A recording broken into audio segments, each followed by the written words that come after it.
आचरण अतिशय शुद्ध असणार आहे, कुठलेही गैरवर्तन मी करणार नाही, काही मनामध्ये गैरविकार आणणार नाही, असं हे ब्रह्मचर्य पालन आहे. वस्तुतः काय भगवंत म्हणजे काय, अभ्यासाची गरज आहे का भगवंताला, असा एक प्रश्न येतो.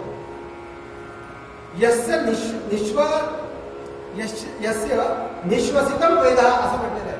निश्वसितम वेदा म्हणजे काय, याचे निश्वास नाही ते वेद आहे, असा परमात्मा आहे. त्यांनी काय शिकावं, पण वस्तू त्याचा उद्देश फक्त एवढाच आहे की लोकांना एक वळण लागावं, पुढच्या पिढीला हे कळावं की भगवान तसं नाही की आले चालले गेले आणि गुरुपौर्णिमा. आणि दुसरं मी सांगतो, आपल्याला जेव्हा मोठेपणा येतो ना अंगामध्ये, आमच्या जीवनामध्ये कुठेतरी एक असं स्थान असावं. जेव्हा आम्ही शिकल्यानंतर मोठा होतो, सगळे माझे उभं करतात, माझ्याकडे पैसा येतो, धन येतं, संपत्ती येते, सगळं काही येतं, लोकांच्या सगळं येतं, आणि त्यावेळेला कुठेतरी अभिमान जागृत होतो. मग अशा वेळेला माझ्या जीवनात एक असं स्थान असावं की जिथे मी सतत त्यांना झुकत राहणार आहे, तिथे मी माझं बंधन करणार, माझा शीश उडत. हे फक्त कशा करता, माझा अहंकाराचा नाश करण्याकरता आहे. म्हणजे सद्गुरूच्या समर्थांनी सद्गुरूचं किती वर्णन केलेलं आहे. त्यांनी सांगितलं, आठवण केले म्हणून प्रसंग आठवत आहे. एकदा काय झालं, एक नाटक होतं इथे, आणि त्या नाटकाकरता अध्यक्ष म्हणून आम्ही असं ठरवलं. आर्टिस्ट कमाई संस्था आपल्या सर्वांना माहिती आहे, मराठी नाटक होतं, आणि त्याचा अध्यक्ष करायचं कुणाला करायचं, कुठेतरी बालेरच्या प्रतिष्ठित माणसाला करावं म्हणून असं ठरलं. त्या मीटिंगमध्ये ठरलं की डॉक्टर धारकरांना करावं. आपल्याला माहित असतील, डॉक्टर धारकर हे न्यूरोसर्जन होते, अतिशय विख्यात म्हणजे भारतातले विख्यात होते, पद्मश्री त्यांना मिळालेली आहे. आणि त्यांना काय म्हणतात, त्यांना आपलं त्या दिवशी त्यांना अध्यक्ष करावं हे ठरलं. आम्ही त्यांच्या घरी गेलो, म्हणजे अध्यक्ष होते, मी होतो, दोघं गेलो. आणि आपल्याला सांगतो, त्यांना जेव्हा कळलं की मला अध्यक्ष करणार तर थोडी चिडली असते. तर तू मला का अध्यक्ष करताय मग, नाही आपण मोठे आहात, आपण हां माझ्याकडे पैसा आहे, माझ्याकडे आता काय म्हणतात त्याला प्रतिष्ठा आहे, माझ्याकडे पैसा आहे, गाडी आहे, घोडी आहे, माझं नाव आहे, सगळ्यातून पेपरांचं नाव आहे, तर सगळ्यातून माझं हे, मी अध्यक्ष डिपार्टमेंटचा अध्यक्ष आहे न्यूरोसर्जरीचा. तर तुम्हाला सांगतो मी, तुम्ही हे विसरता आहे की माझ्यासारख्या लोकांना ज्यांनी मोठं केलं, तुम्हाला माहिती आहे का कोण आहे, मी कसा मोठा झालो, मी आपल्या मोठा झालो का, मी एवढा मोठा सब्जेक्ट झालो, कसा झालो, त्यांनी सांगितलेली गोष्टी सांगतो बरं आपल्याला. ते म्हणाले, जेव्हा आम्ही या शिवाजीरावमध्ये शिकत होतो, आमच्या मास्तरांना त्यांनी नाव सांगितलं, रांगणे, त्यांचे स्मरण होते, अनायसे होते, चांगले संतोष लोक आहेत, रांगणेकर मास्तरांचं नाव सांगितलं होते. ते रांगणेकर मास्तरांनी आम्हाला, त्यांना 2 की 4 रुपये पगार होता, त्यातनं त्यांनी जर मी चांगले नंबर आणले, चांगले काही मार्क्स आणले, मला तर त्यातून पेन्सिल द्यायचे भेट. पेन्सिल कुठे 10-20 पैशाची पेन्सिल. मला सांगा, तुमचे आज प्रोफेसर 1 लाख रुपये कमवत होते, 2 लाख रुपये कमवत होते, एकाही विद्यार्थ्याने 5,000 की 10,000 रुपये किंवा 1,000 रुपये द्यायचं उदाहरण आहे तुमच्याकडे. अशा लोकांनी आम्हाला मोठं केलं. त्यांनी स्वतःचं पाहिलं नाही, त्यांनी आम्हाला बक्षिसं दिली, आम्हाला प्रोत्साहन दिलं, आम्हाला शिकवलं, आम्हाला घडवलं. आज आम्ही मोठे झालो, ते आम्ही आमच्यावर झालेलो नाहीये, आमच्यावर त्यांचे ऋण आहेत, ते अजून आहेत. तुम्हाला जर माझंच ऐकायचं असतं तुम्हाला मी सांगतो. त्यापूर्वी आपल्याला एक आणखी गोष्ट सांगतो. डॉक्टर धारकरांची गोष्ट अनायास आलेली आहे. असे व्यक्ती आहेत, त्यांनी एक ब्रेनची सर्जरी केली इथे, आणि त्यावेळेला आता हल्लीचं सर्रास मोबाईल आणि व्हिडिओ हल्ली सर्रास काम आहे, त्यावेळेला तसं प्रकार नव्हता. त्याची रेकॉर्डिंग करायचं आदेश आले सरकारकडनं, या सर्जरीची रेकॉर्डिंग करा. त्यांनी कंडिशन टाकली की माझं मी रेकॉर्डिंग करायला तयार आहे, माझं व्हिडिओ रेकॉर्डिंग होऊ द्या, मात्र माझा चेहरा पुढे येता कामा नाही, माझं नाव पुढे येता कामा नाही, फक्त हात दिसत होते त्या व्हिडिओ रेकॉर्डिंगमध्ये, हात झालेले आणि त्याचं ऑपरेशन केलेलं त्यांनी. असे डॉक्टर झालं. ते काय म्हणाले, मला जर करायचं असलं ना माझ्या गुरूंना करा, मी त्यांना आणतो, मी त्यांचा सत्कार तुमच्या वतीनं स्टेजवर करेन. आणि त्यानंतर आम्ही त्यांना आणलं, रांगणेकर मास्तरांना आणलं, त्यांनी तिथे पाया पडले त्यांच्याने. म्हणजे त्यांनी आमच्या अक्षरशः डोळ्यात पाणी आणलं. सद्गुरू काय करतो, गुरु काय करतो, शिष्याला घडवतो. आता शिष्य पण त्या पद्धतीचा असायला पाहिजे बरं का. सगळे घडत नाही, असे सगळे घडत नाही, काही लोकच घडतात ज्यांच्या मनामध्ये हा भाव असतो ना, शुद्ध भाव असतो ना.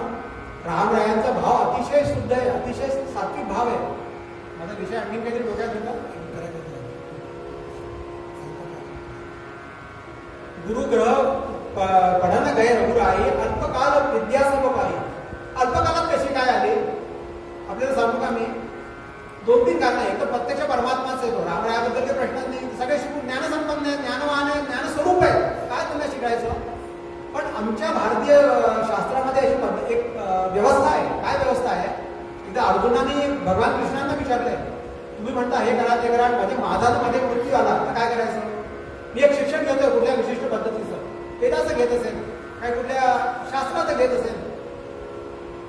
भगवंतांनी सांगितलं तर असं करून तर आपल्या शरीराला जर आलं, वास्तविक मरण शरीराला आहे, आत्म्याला नाही आहे. त्या ह्याच्यामध्ये शुचिनाम श्रीमताम देखे योगो भ्रष्टोभी आहे ते, योग भ्रष्टोभी आहे ते. म्हणजे काय? आमच्या इथे अशी पद्धत आहे की तो ज्या पद्धतीने समजा मी राम नाम घेतोय, उदाहरण घ्या आपण, 13 कोटी माळ्या माझ्या होणारे का या जन्मात? मी आता 10 वर्षापूर्वी सुरू केले असेल, 20 वर्षापूर्वी सुरू केले असेल, कसं काय होणार? आपण गणित लावा, शक्य नाही येते. मग हे तर माझं बॅलेन्स आहे, माझा हे बॅलेन्स जाणार का माझं? त्यात मी 13 कोटी पूर्ण कराव्यात, भगवंताचं दर्शन करावं, मुक्त व्हावं. समजा हे होणार नसेल, मग म्हातारपणे आता मी 60 वर्षाचा आहे, आता मी रामनाम घ्यायला सुरुवात करावी की ना करावी? कारण ह्या करता नाही करायची, आता काय उपयोग आहे? 10-20 वर्षामध्ये आता माझी जीवा थकणार आहे, आता मी किती माळ घेणार? मग असं करता तर पुढच्या जन्मातच सुरू करेल. असं होत नसतं, तिला भाग्य लागतं. जेव्हा आज माझ्या जीवनाची प्रभातेमध्ये रामस्थितीचा दावा, माझा विषय वाढतोय. प्रभातेमध्ये म्हणजे काय? प्रभातकाल म्हणजे काय? सूर्योदयाला बाबा हे ठीक आहे, प्रभातकाल सूर्याचं मंदिर. प्रभातकाल म्हणजे ज्या वेळेला माझ्या मनात येत आहे, आता मला ते ज्ञान झालंय की भगवंताचं नाव घ्यावं, तीच माझ्या जीवनाची प्रभात आहे. ते प्रभाते करता मी सूर्योदयाची वाट पाहायची गरज नाहीये. तर ते म्हणजे श्रीमताम घे, म्हणजे ती व्यवस्था अशी आहे की ज्या ठिकाणी मी सोडेन, की माझी साधना ज्या ठिकाणी माझी इथे संपेल शरीरामुळे, दुसरा जन्म घेतल्यानंतर ती साधना तिथूनच सुरू होते. आपण बघायला करणार. त्यामुळे अल्पकाल विद्या जेव्हा आहे, जेव्हा आपण म्हणतो ना, तर अल्पकाल येण्याचं असं की भगवंताने आधी घेऊन आलेली ती सगळी विद्या, काहीतरी निमित्त आहे. आपण भगवंताकडे जाऊ शकू द्या. आपण बघतो काही लोक लहानपणी खूप चांगलं गातात. आमचा तो आदित काय यशवंत वैष्णव, आपण तबला झाला बाबांच्या शिष्यांचा प्रशिक्षक. काय कसं काय एवढं लहानपणी? जाकीर हुसेननी म्हणावं की ये पता नहीं कहां से लेके आए इतनी विद्या, आदित्य बचपन में कैसे आ गए? मागच्या जन्माची आलेली आहे, कुठेतरी योगभ्रष्ट आहे तो, काहीतरी कारण असून ती विद्या अधुरी राहिली, आता ती पुन्हा त्या लेवलवर घेऊन आलेला आहे तो. आता सद्गुरू निमित्त आहे, सद्गुरूंचा फक्त स्पर्श व्हावा, कृपाशीर्वाद फक्त मिळावा आणि तो वाढत चालला पुढे. ही व्यवस्था आमच्या ह्याच्यामध्ये आहे. त्यामुळे आम्ही ज्या क्षणी आम्हाला ज्ञान होईल, त्या क्षणी आम्हाला बोध होईल, प्रबोध होईल, त्या क्षणापासून आम्ही भगवंताच्या सगळ्या भक्ती करता लागायला पाहिजे. अल्पकाल विद्याचं बाई. आपल्याला सुंदर उदाहरण एक सांगतो. शंकराचार्य, आदिशंकराचार्याच्या जीवनातलं उदाहरण आहे. शंकराचार्य 5 वर्षाचे असताना त्यांचं मुंजी बंधन झालं, वडील नाही आहेत घरात, आणि केरळमधली गोष्ट कुठली, आणि आईने त्यांना घेऊन जाऊन आपल्या गुरूंकडे दिलं. याला सगळं आपण शिकवा, आता याला ज्ञानसंपन्न करा, आता काही विद्या शिकवा, याला अध्ययन करवा, वेदाध्ययन करवा. आणि हे केल्यानंतर माता आली, अतिशय कष्टी झाली, लहान मुलाला वाढलेलं दुःख आहे, एकटीच घरामध्ये. आणि असं करताना 5-6 महिने झालेले आहेत, आणि ती काय बघते, त्याचे गुरु त्यांना लहान आहे, बाळ 5 वर्षाचं बाळ आहे आपले आदिशंकराचे, आणि त्यांना कडेवर घेऊन येत आहे. तिला एकदम शॉकच लागला, तिला धक्का बसला, अतिशय खजील झाली. अरे माझ्या मुलाने माझा मुलगा नीट वाढला नसेल, माझ्या मुलाला तिने अध्ययन केलेलं नाही आहे, 6 महिने झाले होते, परत घेऊन येत आहे. ते आले, आणि त्यावेळेला शिष्टाचार आहे, पद्धती बायकांची एकदम समोर जायचं नाही. त्यांनी त्यांच्या झोपडीमध्ये त्यांना बसवलेलं आहे, आसन मांडलेलं आहे, आणि आतल्या दाराच्या आतून त्यांनी विचारलं गुरुजी मला क्षमा करा, आमच्या बालकाने मला त्रास दिला का आणि शिक्षण घेतलं नाही का, गडबडी झाली ती, तिला असं वाटलं की काय असं भाग्य आहे. तेव्हा ते गुरु काय म्हणतात आपण लक्ष देऊ नये का, माते तुझ्या चरणी साष्टांग दंडवत मी करावा असं आहे. अरे काय बालक आहे, 6 महिन्यामध्ये संपूर्ण आता काय शिकवू त्याला मी, माझ्याकडे असणारं संपूर्ण ज्ञान जे 12 वर्षात लोकांना मी देतो ते 6 महिन्यात त्यांनी ग्रहण केलेलं आहे. आदिशंकराचार्यांची गोष्ट आहे. त्यांचं तर ठीक आहे, मी तुला बंधन करतो, काय पुत्र जन्माला घातलायस तू कुठे. योग भ्रष्टो मी जायते, योग भ्रष्ट आहेत ते, मागच्या जन्मात सगळे घेऊन आलेले आहेत, निमित्त फक्त निमित्त आहे. मला सांगा, प्रत्येक जन्मात आम्ही एबीसीडी पासून पुढे गेलो तर असं कसं आहे, एखाद्याला चांगलं बोलता येतं, एखाद्याला चांगलं वक्तृत्व करता येतं, एखादा चांगला गातो, लहानपणातच. आम्ही म्हातारे झालो, मला गाता येत नाही, तो लहानपणीच चांगला गातो. कसं काय गातो, मागची विद्या घेऊन आलेला आहे, मागच्या जन्मात ते घेऊन आलेलं आहे. आणि असं हे सद्गुरू स्थानामध्ये आहे. समर्थ तर काय हो, सद्गुरूचं म्हणजे सद्गुरू विषय आला ना की समर्थ थांबताच असतो. समर्थांचं स्थान आहे. थोडंसं आपण सद्गुरूच्या वर्णन करूया.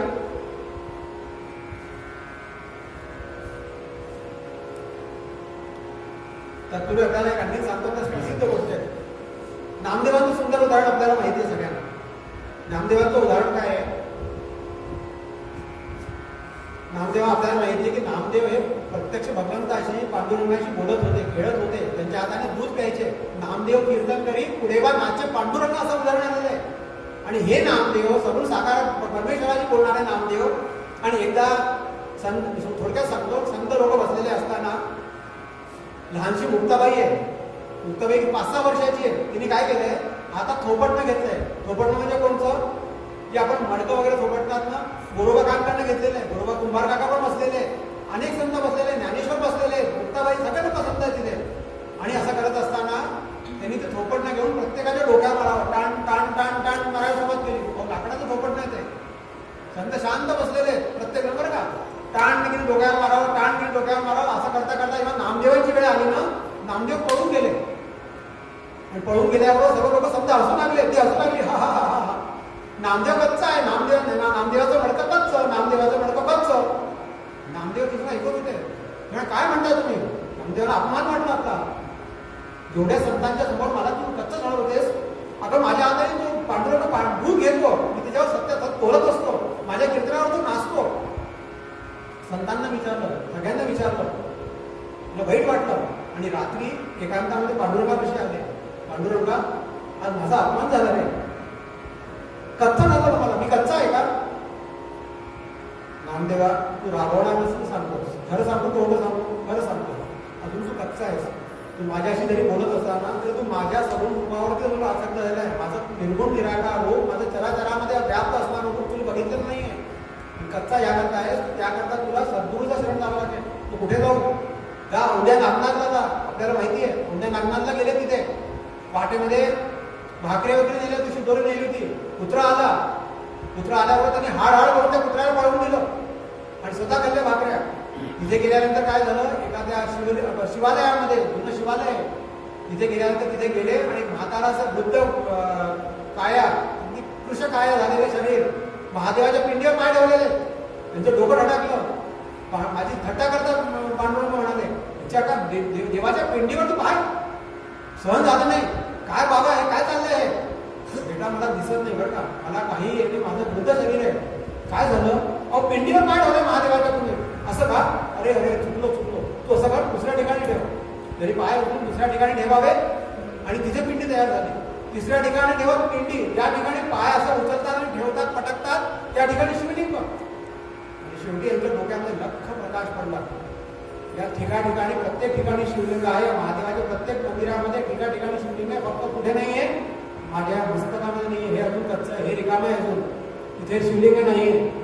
आणि ते पांडुरंगाचे पाय, त्या विसोबा खेचरांचे सद्गुरूंचे पाय त्यांनी डोक्याला लावले. आणि काय आता वर्णन करले, लोक पाहता मोजणी तोम्या देखीला साडी, तोम्या देखीला साजणी असं म्हणतात ते. असं ते आलं. आणि परत येताना काय झालं, आता याच्यावर प्रभाव पडलाय. आता सद्गुरूचं चरण त्यांनी धारण केलेलं आहे, मस्तकावर हे झालेलं आहे, कृपाशीर्वाद झालेला आहे. आणि परत येताना तो कुत्रा जेव्हा येतो, यांना असं वाटतं की अरे पांडुरंग दिसू लागला त्यांना त्या कुत्र्यामध्ये. अरे पांडुरंगा थांब, कोळी घेऊन नको जाऊ, कोरडी येते. हा मी तुला तूप लावून देतो, तुझ्या घशाला कोरडं पडेल. हा बदल झालेला आहे त्यांच्यामध्ये. सद्गुरूंच्या सेवेने सद्गुरू आमचा पूर्ण बघण्याची दृष्टी बदलून टाकतात. आणि म्हणून समर्थांनी सद्गुरूचं अनेक ठिकाणी वर्णन केले. आपण एक दोन ठिकाणी बघूया. समर्थ म्हणतायत, त्रिविध ताप हारक आहे गुरुपाय. गुरुपायांचं वर्णन समर्थ करताय. त्रिविध ताप हारक आहे गुरुपाय, भव सिंधुसी तारक आहे गुरुपाय, स्वात्म सुखाचे बीज आहे गुरुपाय, आणि ज्ञाना निज बुज आहे गुरुपाय, भक्तिपंथासी लाविती हे गुरुपाय, आणि नयनी राघव दाविती हे गुरुपाय, पूर्ण कृपेचा सागर हे गुरुपाय, आणि सहज शांतीचे आगर हे गुरुपाय. सहज शक्ती सगळं पूर्ण कृपेचा सहज शांतीचे नयनी राघव दाविती हे गुरुपाय, पूर्ण कृपेचा आगर आहे गुरुपाय, सागर आहे गुरुपाय, आणि सहज शांतीचे आगर आहे गुरुपाय, रामदासाचे जीवन आहे गुरुपाय. समर्थ म्हणताय, माझं जीवन फक्त भगवंताचे पाय आहे, माझे जीवन आहे. रामदासाचे जीवन आहे गुरुपाय, सकळ अशी पावन आहे गुरुपाय. असे गुरु पाय इतकं याचं महत्व आहे. आणि म्हणतात, गुरुरायाचे आश्रमी मी राहीन, सर्व सुखाचे फळ मी राहीन. यशोस्वामींचं पद आहे, गुरुरायाचे आश्रमी मी. आश्रमामध्ये का राहिले याचं वर्णन सांगतात. भगवान आश्रमामध्ये का राहिले? गुरुरायाचे आश्रमी मी राहीन, सर्व सुखाचे फळ मी राहीन. सर्व सुखांचं फळ जे आहे ते गुरुचे पाय आहे. एक ठिकाणी म्हणतात, भावी सेवा रे सद्गुरु भवसिंधूचे ताळू, जप तप अवघाची हा शीन. आपल्याला सांगू का, भगवंताचं नाम आहे ना, राम से बडा राम का नाम. भगवंतापेक्षा भगवंताचा जप करावा, नामाचं आश्रय घ्यावा. आणि भगवंताच्या नामापेक्षा पण काही मोठं आहे. काय मोठं आहे ते? भगवंत सद्गुरूचे पाय आहे ना, सगळ्यापेक्षा मोठे आहेत. बरं बघा, भगवंतापेक्षा भगवंताचं नाम मोठं, आणि नामापेक्षा भगवंताच्या नामापेक्षा सद्गुरूचे पाय मोठे. जप तप अवघाची हा शीण. शीण म्हणजे फक्त थकतोय तू आपल्या शरीराला थकवून राहिलाय. जप तप, जप आणि तप. आता जप म्हणजे काय, हा एक प्रश्न आला. जकारो पापनाशना असं म्हटलेलं आहे, आणि पकारो जन्म मृत्यू छेदक असं काही आलं. जप आणि पचा अर्थ काय? पकारो पापनाशना आणि जकारो जन्मविच्छेद हा असा आलेला आहे. जन्माचा विच्छेद करणं. जप म्हणजे काय?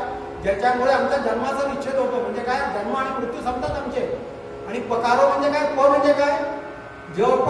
प म्हणजे काय? पकारो पापनाशना. पापाचा नाश जो करतो तो पकार आहे. तर असे पकार. जप तप अवघाची हा शीण, गुरुविण नाही भजन, असं समर्थ म्हणताय. जोवरी नाही रे गुरुमुख, तोवरी कैचे सुख, सहज आनंद गुरुकृपा, आणि तरीच मार्ग सोपा. भगवंताचा भक्तीचा मार्ग सोपा करायचा असताना तर भगवंताचे पाय आणि भगवंत हाच एक महत्वाचा हे आहे. आणि तरी मग भय काय, तरी कृपा करील गुरुमाय, सांडूनी विषय पसारा, दृढ धरी सद्गुरु वचनी थारा. सद्गुरूंच्या वचनाचे सद्गुरु वचन हाच सिद्धांत, सद्गुरु वचन हाच आधांत समर्थ दाखवतात म्हणतात. भगवंताच्या समर्थांच्या सद्गुरूंचं वचन त्याचे पूर्ण पालन करणं हाच फक्त सिद्धांत आहे. तन मन धन गुरु पायी अडकुनी निराभिमान होई, ब्रह्मरूप जग अवघे दिसेल गुरुच्या प्रसाद होते. आपण नामदेवांचा सिद्धांत आला होता, दृष्टांत चाललं. ब्रह्मरूप जग अवघे दिसेल, फक्त गुरुच्या प्रसाद योगे. यशवंत गुरु स्मरता सरली, भीम भवार्णव वार्ता. आपण महाराजांचे लक्ष्मण महाराज वडील आहेत, आणि लक्ष्मण महाराजांचे वडील जे यशवंत महाराज आहेत त्यांचा हा पद आहे. त्यांचं भीम भवार्णव त्यांचे श्रेष्ठांचं पद आहे. भीमस्वामींचं पद आहे. त्यांनी असं म्हटलेलं आहे, यशवंत गुरु स्मरता सरली, भीम भवार्णव वार्ता. सर्वांना भय आहे, पण एकालाच भय नाही आहे बरं का. संत ते निर्भय नेहमी. संत हे नेहमी निर्भय, आणि संतांचा जो आश्रय घेतो, तो सद्गुरूचे पाय सेवन करतो, त्याला या भावाचं भय राहत नाही. तो निर्भय होते. सद्गुरूंच्या सेवेने काय होतं? निर्भयत्व प्राप्त होतं. असे अजून किती सांगावं, खूप काही सांगण्यासारखे. श्री गुरुचे चरण कमल हृदयी स्मरावे, निगम नकील साधारण, आणि सुलभ होती सुलभ भाऊ, इतर योग याग विषम पथिका शिरावे. सद्गुरूंचे पाय धरायला कशाला ते इतर सगळे काय म्हणतात भक्तींच्या इतक्या गोष्टी करायच्या. इतर योग याग विषम. योग आणि याग काय करायचं तुम्हाला? याग म्हणजे यज्ञ, योग म्हणजे आम्ही सगळे योग करणं काही करत नाहीये. इतर योग याग विषम पथिकाशना. विषम म्हणजे आपली मार्ग सोडून इकडे तिकडे काय म्हणत आहे. नरतनू आहे काय सुंदर आहे. नरतनू दृढ नावेसी. नरतनू म्हणजे आमचे आम्हाला शरीर मिळालंय ना. नरतनू दृढ नावेसी. दृढ म्हणजे या नावेमध्ये दृढ म्हणजे नक्की पक्की नाव आहे आमची. म्हणून नरतनू दृढ नावेसी बुडवुनी अतिमूढपणे. या नावेला सगळी सुदृढ नावे ही. या नावेला कशाला समुद्रात बुडत आहे. बुडवुनी अति मूढपणे दुष्ट नष्ट कुकर सुकर तनू का फिरावे. अरे सगळे बुडवून आपले जन्म आम्ही वाया घालवतोय. आणि या सगळ्या योनीमध्ये कशाला फिरायचं. सुकर कुकर म्हणजे डुक्कर. कुकर सुकर कुकर म्हणजे अंतिम घातल्या योनी. या सगळ्या योनींमध्ये कशाला फिरायचं आम्ही. भगवंताचे पाय धरा ना. सद्गुरूचे पाय धरा. रामदास सुंदर आहे. रामदास विनवी तुझं अजूनही तरी समज उमज विषय विष सेवनिया फुकट का मरावे. हे विषयाचं विषय चिंतन करून कशाला फुकट पडतं. सद्गुरूचे पाय धरणं श्री गुरुचे चरण कमल हृदयी स्मरावे. आपला वेळ होत आलेला आहे. या सर्व कारणास्तवच हे सगळे कारण समर्थांनी सांगितले. या कारणास्तवच भगवान रामराय जे सद्गुरूंच्या वशिष्ठांच्या आश्रमामध्ये राहिलेले सर्व शिक्षणांचं त्यांनी सगळे शिक्षण केले. शिक्षणांचे वर्णन करताना सुद्धा पुष्कळ काही येतं.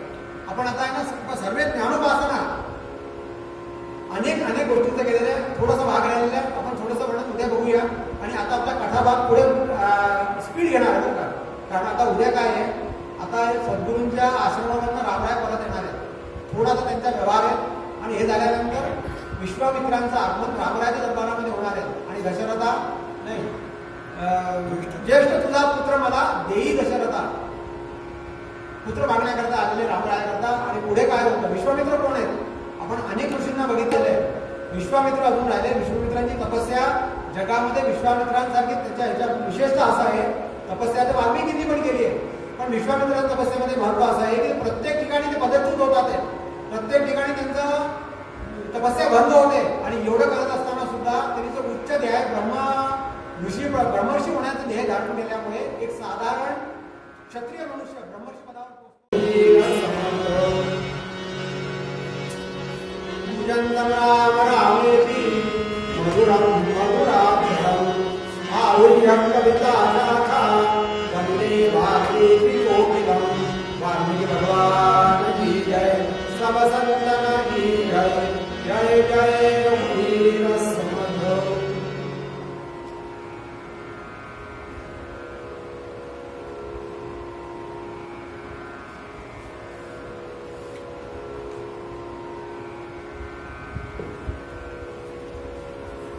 चारही बालकांचे नामकरण झालेलं आहे.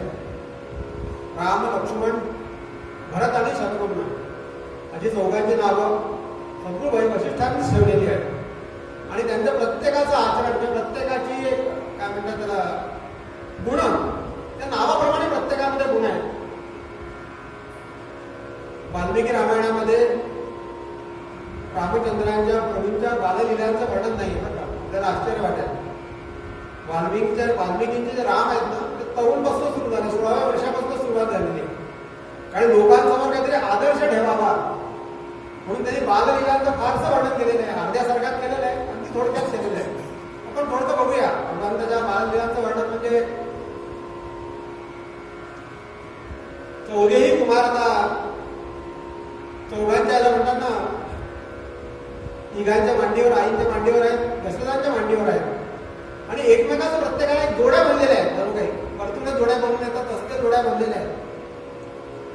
सुमित्रानंदन लक्ष्मण जे आहेत ना यांना कौशल्यानंदन रामाचा ओढा आहे. लहानपणापासूनच आहे. आपसूक आहे. इकडे सुमित्रानंदन जे शत्रुघ्न आहे त्यांना काही नंदन भरताचा ओढा आहे. आणि राम लक्ष्मण इकडे वेगळे झाले आणि भरत शत्रुघ्न अशा तर जोड्या झालेल्या आहेत. आणि आता त्यांचं काय म्हणतात बाललीलांचं कार्यक्रम सुरू झालेला आहे. दशरथ महाराज अतिशय आनंदामध्ये तिघी राण्या अत्यंत आनंदामध्ये आहेत. आणि महाराजाच्या परिसरामध्ये मोकळ्या अंगणामध्ये सकाळची वेळ आहे आणि त्यांचं बाललीलांचं बालक्रीडा सुरू झालेलं आहे. भगवान महादेव जे आहेत ना वाचल्यानंतर आश्चर्य वाटतं. त्यांनी पहिल्यांदा नियम तर तोडलाच येतो. जेव्हा जन्म झाला आणि सगळ्या सगळ्या सभेमध्ये तो निर्णय पास झाला. सर्वांमध्ये मताचा प्रस्ताव पास झाला. कोणीही जायचं नाही. भगवान महादेव राहिलेले नाही. त्यांनी काकभूषणींना घेऊन ते अयोध्येच्या नगरामध्ये सर्वदूर आनंदोत्सव पाहण्याकरता फिरत आहेत साध्या वेशामध्ये. ते झालं आता आनंदोत्सव संपला आहे आता. आणि आता बालक्रीडेचं वर्णन, या बालरूपाचं वर्णन बघण्याकरता आता भगवान महादेव सतत प्रयत्नशील आहे बरं का. काही ना काही कारणास्तव येतात आहे. कधी ज्योतिषाच्या वेशामध्ये येऊन राहिले असं वाटलं नाही. ज्योतिषाने सांगावं राजा दशरथांना माहित नाहीये ज्योतिषी या आलेला याच्या काही रोज प्रत्येकाला स्वागत आहे तिथे. आणि काही ना कारणास्तव त्यांनी काहीतरी ज्योतिषाचा बहाणा करावा, काहीतरी हे करावं. आणि लक्ष कुठे आहे? तर बालरामांकडे, भगवंताकडे लक्ष आहे त्यांचं. काही ना कारणास्तव मी त्यांच्या घरी जावं आणि मला त्या राजवाड्यामध्ये कुठे भगवंताचं दर्शन व्हावं ही इच्छा आहे. पहिल्यांदा नियम तोडला ठीक आहे. एकदा नियम तोडला ना मग त्याची सवय होते. एकदा ट्रॅफिक रूल तोडायची सवय झाली आम्हाला. अरे तिकडून द्यायची गरज नाही, एवढं लांब द्यायची काय गरज आहे. मी परवा गेलो होतो ना, मी जातो इकडूनच जातो. आम्ही जातो 4 लोकांना आणखी बरोबर घेऊन जातो. महादेवांना तो आता एक काय म्हणतात त्याला एक व्यासकच लागलेला आहे. काही ना काही तिथे बंदराचं ते बंदर खेळणारे घेऊन येतात. 2 बंदर धरून येतात. तिथे बंदरांबरोबर त्यांनी ते खेळ करावे. घरच्या लोकांना पाहायला कौतुक वाटतं, राहण्यांना पाहायला कौतुक वाटतं. महाराज दशरथ बघतायत. आणि खरं म्हणजे ह्यांचं लक्ष पुन्हा तेच की ह्यांचं लक्ष तर बंदरांकडे नाहीये आणि तर दशरथांकडे नाहीये. हे त्यांची नजर शोधते कुठे रामराज जवळपास कुठे दिसत आहे. ते अजून लहान आहेत. त्यांना काही बंदर माकड फारसं कळत नाहीत. काहीतरी खेळ आहेत, काहीतरी चाळे आहेत. असा हा प्रकार यांचा सुरू झालेला आहे. आणि दुसरे भक्त म्हणजे आपल्याला माहिती सर्वांना काकभूषणजी महाराज भगवंताच्या बालरूपावरती अत्यंत आसक्त झालेले आहेत. मी सांगू का आपल्याला, भक्तिशास्त्रामध्ये 11 आसक्ती सांगितल्या आहेत. 11 प्रकारच्या आसक्ती असतात. त्यातील महत्वाची आसक्ती कुठली असेल ना, ते रूपासक्ती आहे. भगवंताचं लावण्य, भगवंताचं रूप पाहतच राहावं. एखादा बालक आमच्या घरी जन्माला आला तर आम्ही सारखं त्याच्या पुढे बघत, त्याचं काही केलं तरी चांगलं वाटतं मला. तो रडला तरी चांगला वाटतो, तो ओरडला तरी चांगला वाटतो. कुठल्याही त्याचं त्या रूपाची आसक्ती असते. हळूहळू मी त्या रूपामध्ये आसक्त होतो आपण. आता इथे तर प्रत्यक्ष परमात्मा आहे, त्रैलोक्य श्रीमंत भगवान आहे. निर्गुण निराकार ब्रह्म जे आहे ते साकार झालेलं आहे. याचं वर्णन किती करावं. अनेक लोकांनी केलेलं, अनेक संतांनी केलेलं आहे. आम्ही कुठे पांडुरंगाच्या मंदिरात आमचं काय होतं की भक्ती जरी आम्ही जरी बघत असलो ना तरी आमचं भगवंताकडे लक्षच नसतं. आम्ही दर्शनाला भगवंताच्या येतो, घंटा वाजवतो आणि एकदम डोळेच बंद करून घेतो. डोळे बंद करायला पाहिजे. डोळे बंद का करायला पाहिजे असा प्रश्न आहे. डोळे बंद या करायला पाहिजे तर भगवंताचं जेव्हा रूप आम्ही बघतो ना, जेव्हा ते आमच्या काय म्हणतात त्या सगुण रूपाचं आम्हाला जेव्हा आमच्या डोळ्यामध्ये ते मावत नाही ना, त्यावेळेला डोळे बंद करतो आम्ही. बघा एखादा वारं आला किंवा अंडी आले डोळे बंद करतो. काहीतरी आमच्या डोळ्यात आतमध्ये जाऊ नये. आणि भगवंताचं रूप जेव्हा आमच्या डोळ्यात मावत नाही ना, जेव्हा त्याचा आनंद मावत नाही ना, तेव्हा आपसूक डोळे बंद होतात. आणि डोळे बंद होतात का म्हणजे काय म्हणतात माहिती का, ते आम्ही सगुणातून निर्गुणाकडे जातो. सगुणाचे आधारे निर्गुण पावीचे निर्धारित समर्थ म्हणतात.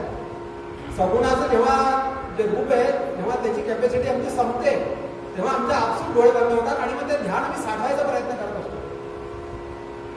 पांडुरंगाच्या दर्शनाला आम्ही गेलो, पुढे गेलो ना, आमचं लक्ष त्या रूपाकडे भगवंताकडे नसतं. पुढे आम्ही त्याचं उंची किती आहे, इकडे काय तिकडे काय शृंगार वगैरे आमचं लक्ष नसतं फारसं.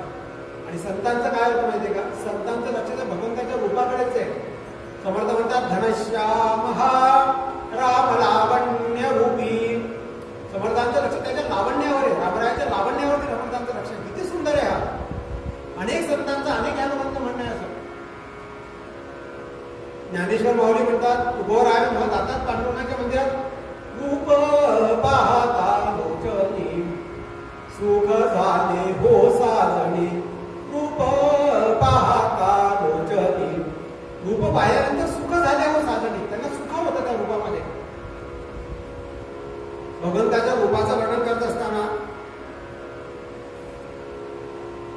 तुलसीदासांनी वर्णन केलेलं बरं का, सुंदर वर्णन केले. वाल्मिकी रामायणात फारसं वर्णन नाही मी सांगितलं, पण तुलसीदासजीने खूप सुंदर वर्णन केले. आपल्या सर्वांना कल्पना आहे, ठुमकत चलत रामचंद्र वाजत पैंजनिया. ठुमक चलत रामचंद्र.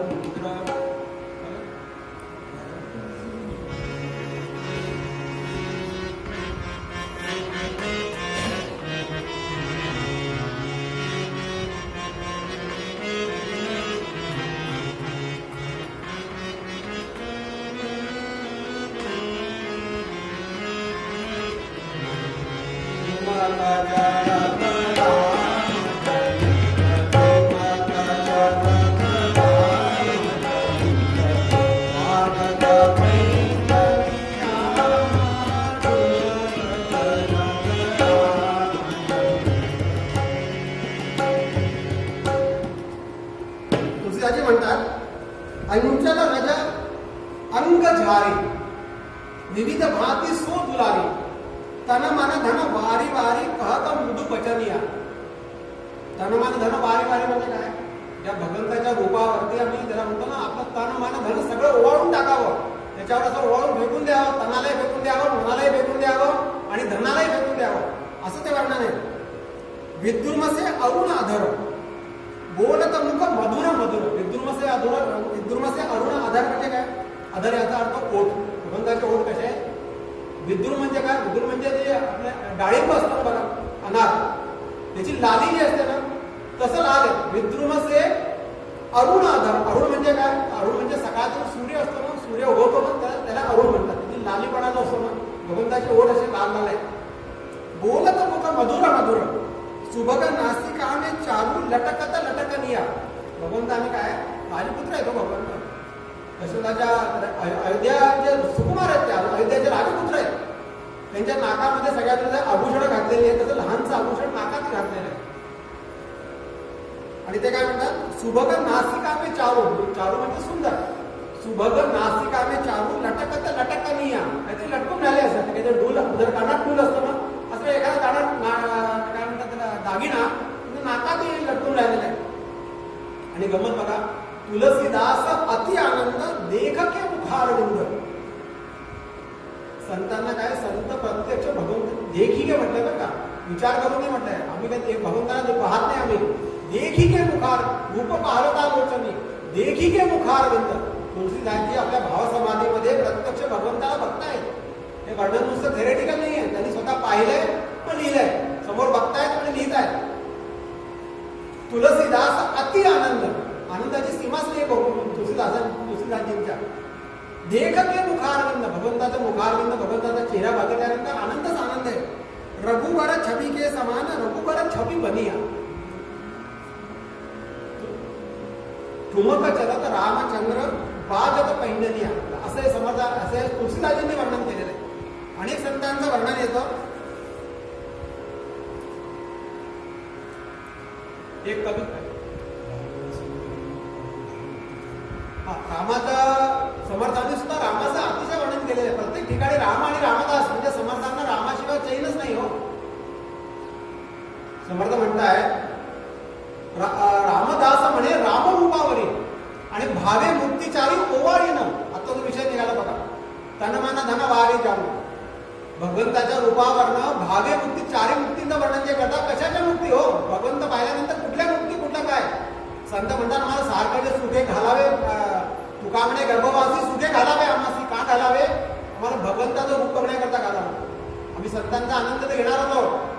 गर्भवासाचं दुःख आहे ते आम्ही सहन करू. आम्हाला भगवंताचं किमान मुक्त व्हायला प्रत्येक जन्मात मिळेल की नाही? रामरूपावरी भावे मुक्तीचारी ओवाळीनं. मुक्त्या ओळून टाकून द्यावा. कुठल्या मुक्त्या, कुठल्या काय? भगवंताचं सगुण साकार रूप काय, म्हणजे काय जबरदस्त रूप आहे ते. एक कवी त्यांनी कृष्णाचं रूप बघितलं बघा. आता बघा, कृष्ण आणि राम काही फारसं फरक नाहीये. भगवंताच्या रूपाचं वर्णन झालेलं आहे. तो काय म्हणतो?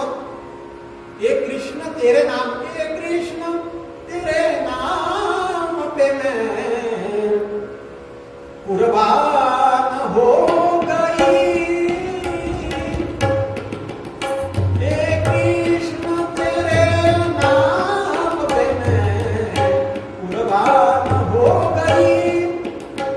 सूरत तुम्हारी देख के मैं हैरान हो गई. भगवंताचं मुख पाहिल्यानंतर तो म्हणतो, सूरत तुम्हारी देख के मैं हैरान हो गई. गोपींच्या तोंडी वाक्य आहे. भगवंताचं रूप पाहिलं की हैरान होऊन गेलो. असं रूप असू शकतं का? असं भगवंताचं रूपाचं चाललेलं आहे. आणि हे सगळं भक्ती भक्ती भक्ती म्हणजे काय? तर आमच्या चित्तवृत्तींचा जो प्रवाह आहे, चित्तवृत्तींचा जो अखंड प्रवाह आहे, तो भगवंताच्या चरणी लागावा, भगवंताच्या रूपामध्ये लागावा. हे भक्तीचं फळ आहे. आणि हे फळ मिळण्याकरता सगळे लोक आसुसलेले. काकभूषणी महाराज सुद्धा काय कावळ्याच्या वेशात आलेले आहेत. भगवान राम आता ते अंगणामध्ये खेळतात आहेत. त्यांच्या हातामध्ये काही खाण्याचा काही पदार्थ आहे. हिंदीमध्ये वर्णन करतात पुआ आहे, मालपुआ वगैरे म्हणतात. ते भगवंत त्याच्याकडे जातात. त्यांना असं वाटतं काकूजी महाराजांना की मला ना थोडा प्रसाद मिळावा, प्रभू आपला प्रसाद द्या. लोकांना वाटतं तो कावळा आहे. कावळ्याचं काही फारच आहे नाही, एवढा मोठा परिसर आहे हो, एक कावळा बसला तर काय त्रास आहे, कुणाला काही त्रास नाही त्यांचा. आणि भगवंताचा आणि त्यांचा दोघांचा संवाद चाललेला आहे. संवाद कसा चाललेला आहे, जे शब्दे नीन संवाद जे शब्द नाहीये पुढे. सगळ्यांना असं वाटतं की बाकी लोक आहेत, जे दोघंचं रामरायाचं आणि काकूजींचं इतक्या लोकांमध्ये सुद्धा त्यांचं संभाषण चालूच आहे, डोळ्याने नजरेने चालू आहे. मग रामराय काय करतात, त्यांना असं दाखवतात, ते जवळजवळ येतात, हे पुन्हा हात काढून घ्यावा यांनी. आणि असं हे दोघांचं खेळणं आणि प्रेमाचे संवाद, म्हणजे शब्दे नीन संवाद, शब्द कुठला नाहीये पण प्रेम चाललेलं आहे. प्रेम ओथंबून वाहत आहे कुणाचं, भक्ताचं देखील आपल्या आराध्याप्रती आणि आराध्याचं आपल्या भक्ताच्या प्रती. म्हणजे हे सगळे गमती झाले आहेत बरं का. लोक तिथे जमलेले आहेत, तिघी राणे आहेत, दशरथ आहे, सगळे काही आहेत. हे सगळं असताना सुद्धा ह्यांचं प्रत्यक्ष संवाद चालूच आहे. नजरेने सगळा खेळ, नजरेत खेळ चाललेला आहे. म्हणजे असं भक्ताचं आणि यांचं नातं आहे. भगवान महादेवांचं मी सांगितलं, ते सुद्धा सारखे काही ना काही कारणास्तव येत आहेत. तर असं एकंदरीत हे भगवंताच्या बाललीलेचं वर्णन येत आहे. आपण इथे थांबूया. आता भगवंत काय थोडे मोठे झालेत बरं का. आणि बाकी जेवढे जे संस्कार आहेत ना, संस्कार चालले आहेत. तर कुठले संस्कार, एक आपला उष्टावणा संस्कार असतो. म्हणजे भगवंत जेव्हा आता काहीतरी अन्न ग्रहण करणार आहे, तो संस्कार झालेला आहे. इतर संस्कार झालेले आणि करता करता काय होतं, आता उपनयन संस्कार होतोय भगवंताचा. उपनयन संस्कार झाला, मोंजी बंधन ज्याला आपण म्हणतो, मोंजी बंधन संस्कार झालेला आहे 4 भावंडांचा. आणि आता या सगळ्यांना गुरुगृही पाठवण्यात येते. त्यावेळेला त्या कौशल्या माता कैकेयी मातांना फार वाईट वाटतंय. त्यांचं म्हणणं असं आहे की गुरु वशिष्ठ इथे राहणार नाही का, त्यांनी इथे शिकवावं आमचं बाळ. त्याच्यात मला म्हणायचं नाही, तसं नाही, इथे शिकणार नाही. ते आपल्या घरी राहून आपलं ट्युशन सिस्टम नाही आहे. ट्युटरने आला, तो टेबलावर बसला आहे, थोडा टेकून बसला आहे, मुलगा आणखी शिकतोय, AC लागलेला आहे. नाही, गुरुगृही एका विशिष्ट पद्धतीमुळे ते शिक्षण होणार आहे, घरी होणार नाही, राजवाड्यात होणार नाही आहे. मग ते सांगतात की नाही, त्यांना तिथे पाठवलंच पाहिजे. आणि 4 राजकुमार गुरु वशिष्ठांच्या आश्रमामध्ये येतात. आता बघा गंमत अशी आहे, इतर आणखी मुलं पण आहेत बरं का, आणखी शिष्य लोक पण आहेत. त्या शिष्य लोकांमध्ये 4 राजकुमार आता मिसळून गेलेले आहेत. हे काही विशिष्ट नाही आहेत, कोणी VIP ट्रीटमेंट नाही यांना. हे घरून डबा येत नाही, चहाचा डबा, थर्मास वगैरे काही नाही. जे गुरुगृही आहे, जे सगळ्यांचं आहे, तेच यांनी ग्रहण करायचं आहे. त्या पद्धतीनेच करायचं आहे. विशिष्ट पद्धतीने सकाळी उठायचं आहे, पहाटे उठायचं आहे, सकाळची आराधना वगैरे गुरुजी सांगतील ते करायचं आहे. आणि असं करत करत त्यांचं शिक्षण सुरू झालेलं आहे. चटईवर झोपतात राहते.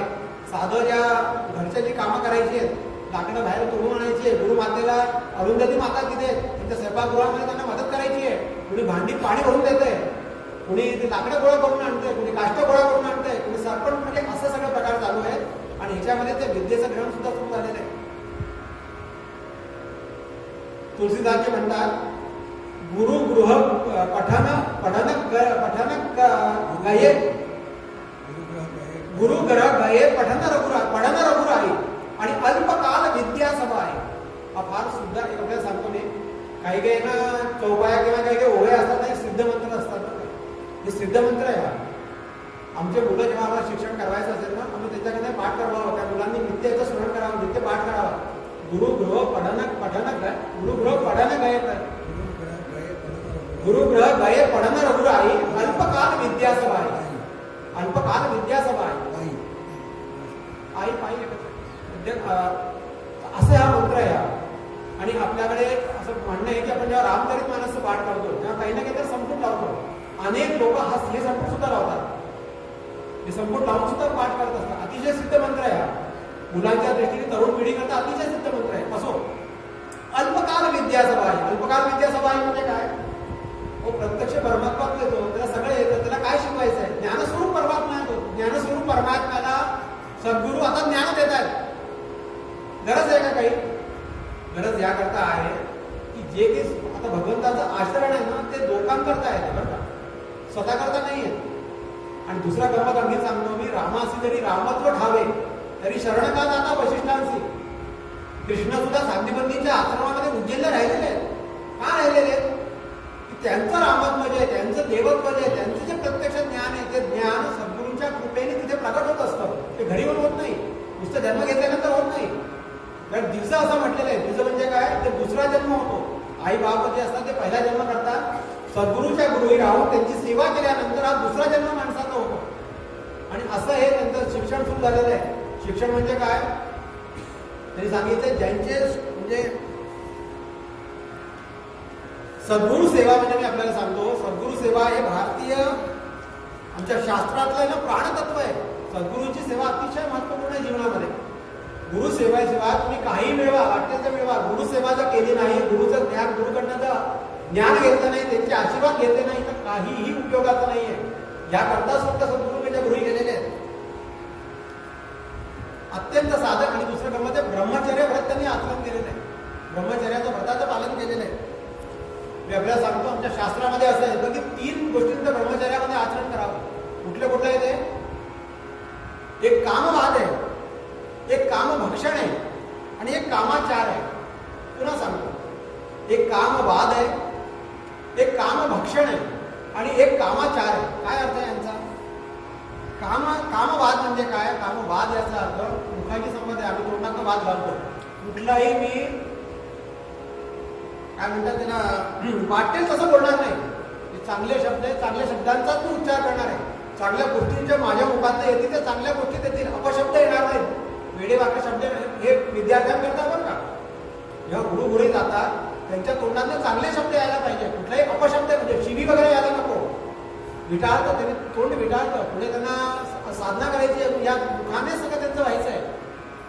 वाटेल ते बोलणार नाही. त्यांना कामभक्षण, भक्षण म्हणजे मी वाटेल ते खाणार नाही. हे फार महत्वाचं आहे.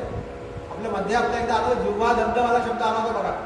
तिथे आमचं परांजने जिव्हा दंत झाल्यानंतर मग काय होतं, म्हणून चांगलं मुखाने खावं आम्ही, आमची जिव्हा शुद्ध राहावी, याकरता चांगलं भक्षण म्हणून सद्गुरूच्या गृहातलं अत्यंत पद्धतशीरपणे शिजवलेलं, शुचितपणे शिजवलेलं अन्न, त्याच्यावर संस्कार. तो विषय पुन्हा वेगळा येतो. अन्नावर सुद्धा ना अनेक संस्कार असतात बरं का. थोडासा विषय हे होतोय, ज्यावेळेस पक्षी आमचे जेव्हा धान्य पिकतं ना, अनेक किडामुंगी वगैरे लागले असतात. त्यांना आम्ही ना पेस्टिसाईड मारून त्यांना मारत असतो. त्यांचं त्याच्यावर वासना असतं त्या अन्नावरती. कुठलंही अन्न पिकत असताना त्याला किडे लागतात, काही भूण लागते, काही आणखी प्रकार असतात या किड्यांचं. त्यानंतर ते मोठं झालं की पक्षी खात असतात. पक्षींना पळवण्याकरता आम्ही बुजगावणा ठेवतो, आवाज करतो, निरनिराळे प्रकार करतो. पक्ष्यांना ते अन्न खाऊ देत नाही, तर त्यांनी खाल्लं तर उगणार कसं?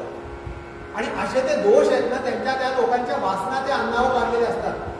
म्हणून पंचसूना दोष परिहारार्थम असे अनेक प्रकारचे दोष आहेत. तर त्या दोषांचं आम्ही संस्कार करतो, मंत्रसंस्काराने त्यांची शुद्धी असते. म्हणून जेव्हा आम्ही अन्न पक्षी तर त्या अन्नाच्या तिथे सुद्धा अन्न झाल्यानंतर वैश्वदेवाची हे आहे. वैश्वदेवाने काय होतं, हे सगळे पंचसूना दोष म्हणजे 5 प्रकारचे दोष सांगितले अन्नामध्ये. हे सगळे दोष नाहीसे होतात आणि ते अन्न शुद्ध होतं. तसंच अन्न वाढत असताना सुद्धा त्रिसुपर्ण म्हणायची सवय. त्रिसुपर्ण म्हणायची पद्धत म्हणजे काय, अन्नाची शुद्धी आहे. अन्नाची शुद्धी आहे, अन्न वाढत असताना शुद्धी आहे. अनेक प्रकारचे जे दोष अन्नावर येतात त्यांची सगळ्यांची शुद्ध केल्यानंतर ते शुद्ध अन्न ग्रहण करणं.